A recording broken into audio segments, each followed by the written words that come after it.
Hello everybody, in this video we are going to talk about systems of equations focusing specifically on word problem setup.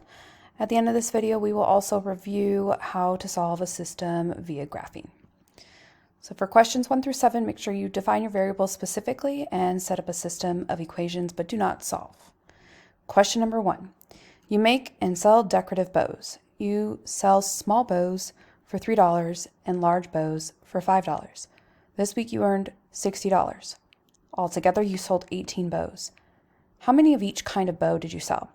So after you read a word problem, always go back and underline important facts that were given to you. Also take a look at the question because the question usually tells you what kind of variable you'll be setting up. Here, this question was asking how many of each kind of bow did you sell? So that means that the variables that we would have here would be the number of small bows and the number of large bows. So you can be creative with your variables, or you can just call this X and Y for large and small bows. But make sure that you're very specific. Don't just put small bows and large bows. Okay, this is the quantity of, or the amount of, is what we are looking for, not like the cost of each one. Then it's time to think of systems of equations. So one of the equations that I noticed is it's going to be all about bows. So we were given some information about that. We know that altogether there's 18 bows. So I have a combination of small bows and large bows. So X plus Y is equal to 18. And then my second equation is going to be all about money because I have money facts here. So we know that a small bow costs $3, a large bow is $5, and altogether you earned $60. So we'll have 3x plus 5y is equal to 60. Question number 2. You are helping to plan an awards banquet for your school and you need to rent tables to seat 180 people. Tables come in 2 sizes. Small tables seat 4 people and large tables seat 6 people. There is a total of 50 tables. How many of each kind of table did you rent? So now that you've read the question, go back through, underline important things, and focus on the question. So we have small tables and large tables, and we're looking for how many of each kind of table did we rent. So when we define our variables, we think that X should be the number of small tables and Y should be the number of large tables. We are looking for how many small and how many large we rented. When it's time to define the equations, to write the equations, go back and see what facts that they gave you. They gave you a fact about the number of tables that we have all together. Altogether, there was 50 tables. So we have X plus Y is equal to 50 because we have small tables and large tables equaling 50 altogether. And then we have another equation about the number of people. We know that small tables can sit 4 people and large tables can sit 6 people. And altogether, there were 180 people that needed to be sat. So we get 4x plus 6y is equal to 180. Question number 3. As the student council treasurer, you prepare the budget for your class rafting trip. Each large raft costs $100 to rent, and each small raft costs $40 to rent. You have a total of $1,600 to spend. 22 rafts were rented. How many of each kind of raft did you rent? Okay, so we have large rafts and small rafts, and we're focusing on how many of each kind of raft did we rent. So that means that the number of large rafts and the number of small rafts is what we're looking for. So X is the number of large rafts, Y is the number of small rafts. Write an equation. Well, one of our equations is going to be all about rafts. We know that 22 rafts were rented, so that will be X plus Y is equal to 22. And we have another set of information all about money, so that means the equation needs to be all about money.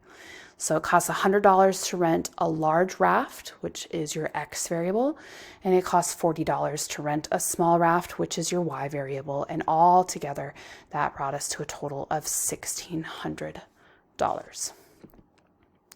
In this next example, you have a packet full of dimes and quarters, and you have a total value of $4.10. Altogether, you have 12 coins. How many dimes and quarters do you have? You actually already saw a very similar problem to this in your notes. Why don't you pause the video real quick and see if you can define the variables and write a systems of equations, and resume the video when you're ready to check. All right, hopefully you gave yourself a chance. We're talking about dimes and quarters for a total of $4.10, and altogether we have 12 dimes, or 12 coins. So how many dimes and quarters do we have? This again helps us figure out what our variables are. So we're looking for the number of dimes and the number of quarters. So there's your X variable, there's your Y variable. Now, if you already tried this problem on your own and you got that right, give yourself a check mark so that you know that you did this problem flying solo and you did great. If you didn't get that, or maybe you weren't specific enough with your variables, please update your paper. How'd you do on the systems of equations? Well, we have to do a little tiny bit of work on this one, okay? The first equation is pretty easy. You probably already saw that one right away. X plus Y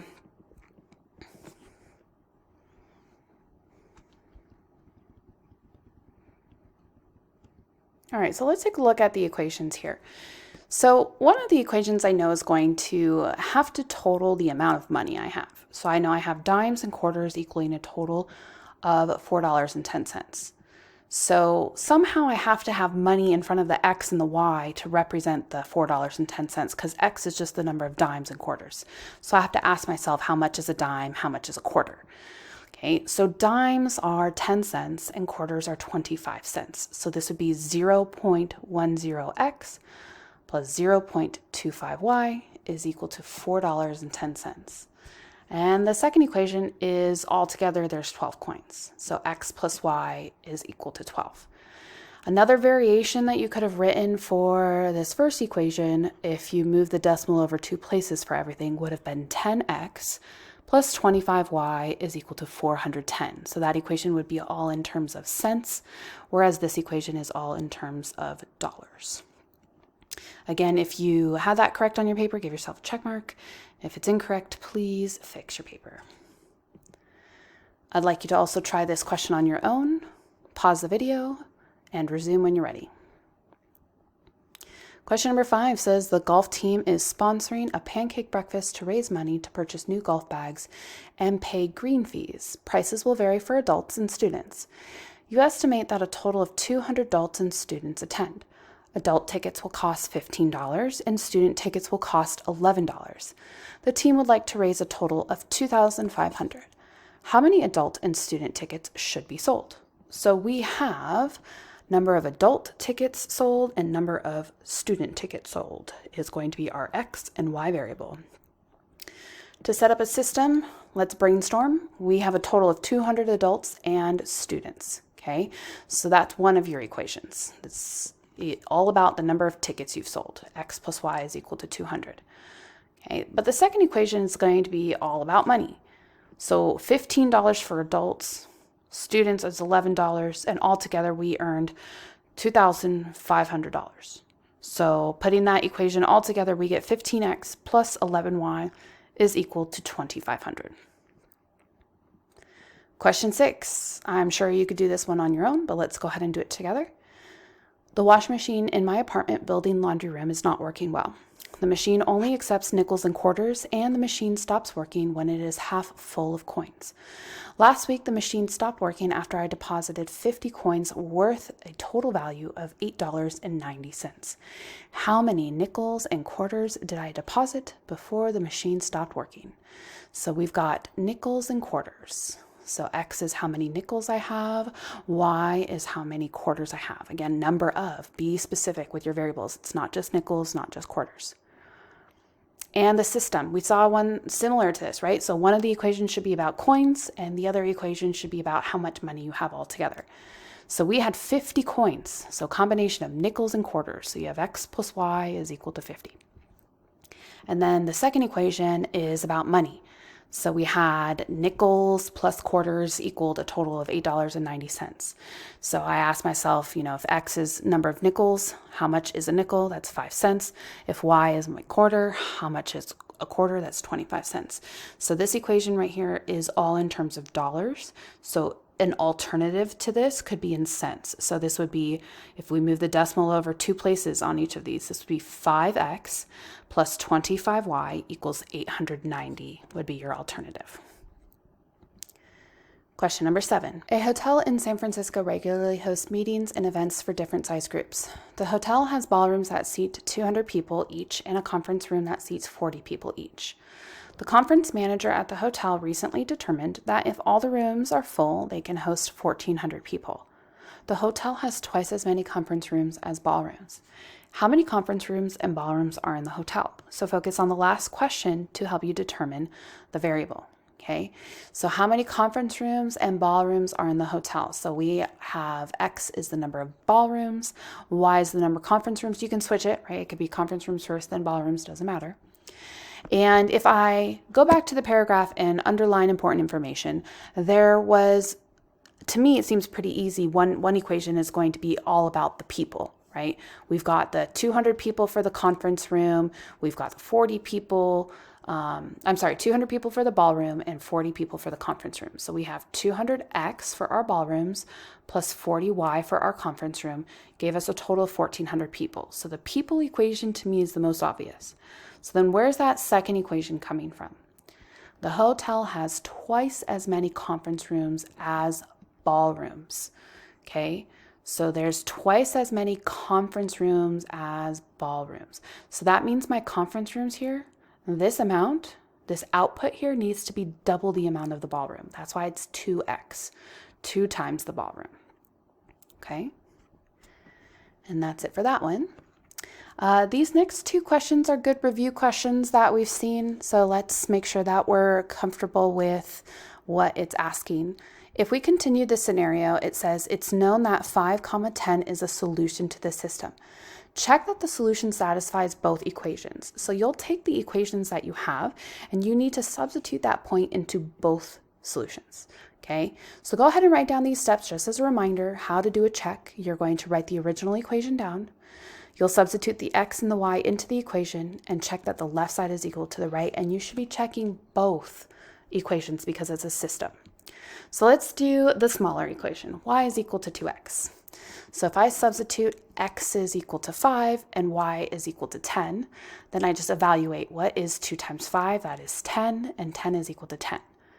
So this equation works. Now it's time to check the second equation.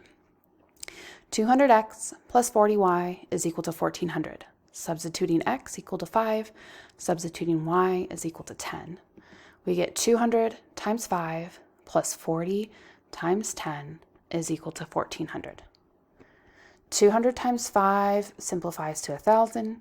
40 times 10 simplifies to 400. And what we need to do is we need to simplify one step further to show that the left-hand side is equal to the right-hand side. So 1,000 plus 400 is 1,400. So the fact that I have both of these equations are correct in showing that the left side is equal to the right side, we know it is a solution.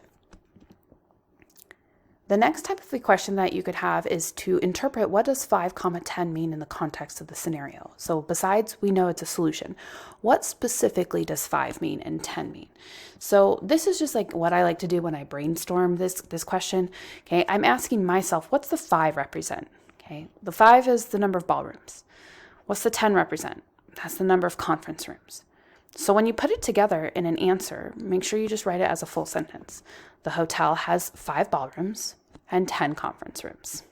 Okay, so always do it in context. Try to interpret it in one sentence and make sure that when you interpret it, it included the context. So 5 ballrooms, 10 conference rooms. Okay, so the last 2 examples of this video are just going to review how to graph systems of equations. So before we might have just done one equation at a time, and so this will be good practice of putting it all together. Okay, question number 8 says to solve the systems of equation by graphing. We have 2 equations in slope-intercept form. Y is equal to negative 1/2 x minus 1, and y is equal to 1/4 x minus 4. First step when graphing in this form is to always look at the y-intercept and plot that. Then the next thing you want to do is focus on the slope and what does it tell you. So our slope here is negative 1/2. So if I use the definition of rise over run for slope, negative 1 in the numerator tells me to go down 1 and to the right 2 because 2 is positive. So from this first point, I could go down 1 to the right 2. I could also rewrite this fraction instead of negative 1/2. I can rewrite it as a positive 1 over negative 2. So I would go up 1 and to the left 2. So let's try plotting those points. Okay, so if I plotted 0, negative 1 as my first point, I'm going to go down 1 to the right 2, down 1 to the right 2. Or I'm going to go up 1 to the left 2, up 1 to the left 2. And I want to do enough points in both directions before I grab a ruler to make my line, to be confident with my points in the graph. Go ahead and extend your arrows forever because this graph and this line could go on. And the reason I've labeled this Y1 and Y2 is whenever you have more than one graph or more than one line on the graph, you want to make sure that you're labeling it. So you could either label it with the entire equation or you could call it Y1 if the Y's have been isolated like I did here. Okay, so we're going to do that exact same process but for the second equation. So start off by identifying the y-intercept. This is going to be 0, -4. Okay. Once you have that on your graph at 0, -4, then you're going to use the slope to figure out how and where the rest of the points are going to be. So the slope is 1/4. So this is a positive number, so this is up 1 because that's a positive direction, and to the right 4 because that's a positive direction. Okay, so if I wanted to go up 1 to the right 4, that's great, but what if I wanted to go in the other direction? So how could I flip the fraction? It's opposite of the case you had. So if this case was negative over a positive, this is going to be a positive over a negative. If this is positive over positive, this will be negative over negative. So this would be down 1 and to the left 4. So let's try it. Here's our y-intercept. I'm going to go up 1 to the right 4, or I'm going to go down 1 to the left 4. Okay, grab your ruler or some straight edge, connect the points, make sure you label your second line. And when it's time to solve the system by graphing, you just need to identify where they intersect. So they intersect right here at 4, -3. So the final answer to this question would be 4, -3. Okay, and let's try doing another systems of equation by graphing, but in different form. So this form was slope-intercept form, right, giving us the y-intercept. This next form, I can see that both of the equations are in standard form. And when an equation is written in standard form of ax plus by equals some constant c, one of the best ways that you could try graphing it is to put it using the x and y-intercept method rather than putting it in slope-intercept form. Okay, so that's definitely something that you could try if it's already in standard form. To start this process off, I like to make a table on my paper to remind myself that my intercepts are when x is 0 and y is 0, so that my brain knows what scratch work to do next. Okay, so make sure that you're showing the scratch work so that whoever's looking at your paper can see how you got your x and y intercepts. So let's do this first equation, 3x plus y is equal to -3. So if I write that on my paper but substitute it when x is 0, let's evaluate this and simplify and see what we get. 3 times 0 is 0, and then 0 plus y gives us y. So y is equal to -3, so I'm going to put that up in the table, and then I'm going to come over here and plot that on my graph. So I got my y-intercept down. Let's get the x-intercept down. So grab the same equation, but this time it's when our y value is 0. And so our goal is to solve for x. So 3x plus 0 is just 3x. How do I get x by itself? We're going to divide both sides by the coefficient of x, which is 3. Okay, these will cross out, and then I get that, ooh, I have a typo. I'll get that x is equal to -1. Let's just fix that. X is equal to -1. Okay, and then we are going to put that in our table right here, and then we're going to come graph that point as well and make your straight line. Grab your ruler, connect those 2 points. Now the only downfall with this method is we aren't plotting a lot of points to ensure that the line connects through everything. And with solving by graphing, if you are slightly off with making that line, you could possibly identify the wrong answer. So when I graph this, I'm going to tell you naturally, just doing this on the computer, I didn't have the rest of this line in the right spot. I thought it was lined up pretty well here, but I looked at other test points over here just to make sure that it's lined up correctly. So you can use these test points as well, -4, 10, it should be lined up through, and looks like 2, 9. So you might want to make sure that your line connects through those as well. Okay, the next thing that I'm going to do is come graph this line, -4x plus y is equal to 4. So again, if I substitute 0 into this equation here, -4 times 0 is 0. 0 plus y is y. So y is equal to 4. And so then I can come graph that on my y-axis, 0, 4. Do this all over again. Negative 4x plus 0 now for y is equal to 4. Negative 4x plus 0 is negative 4x, and that's equal to 4. How do I get this x by itself? Divide both sides by negative 4, and so we get that x is equal to negative 1. Okay, if I put that back in my table, now I'm going to plot this point negative 1, 0, and hey, look, it's the same intersect point. So we lucked out that we clearly see the intersect point. So it's okay if we were a little tiny bit off with our graphing. I'm sure you did great. And then the last thing that we need to do is just to make sure that we label our lines up at the top. Okay, so our first line that we graphed was 3x plus y is equal to negative 3. Second one is negative 4x plus y is equal to 4. And what's the last part to this problem? It said solve by graphing, so we just have to identify what the final answer is. Negative 1, 0. All right, so it's time for you to get some practice in. Remember, practice doesn't really make perfect. Practice doesn't even make permanent. Practice makes habits. Have you formed the right habits? Good luck with your classwork.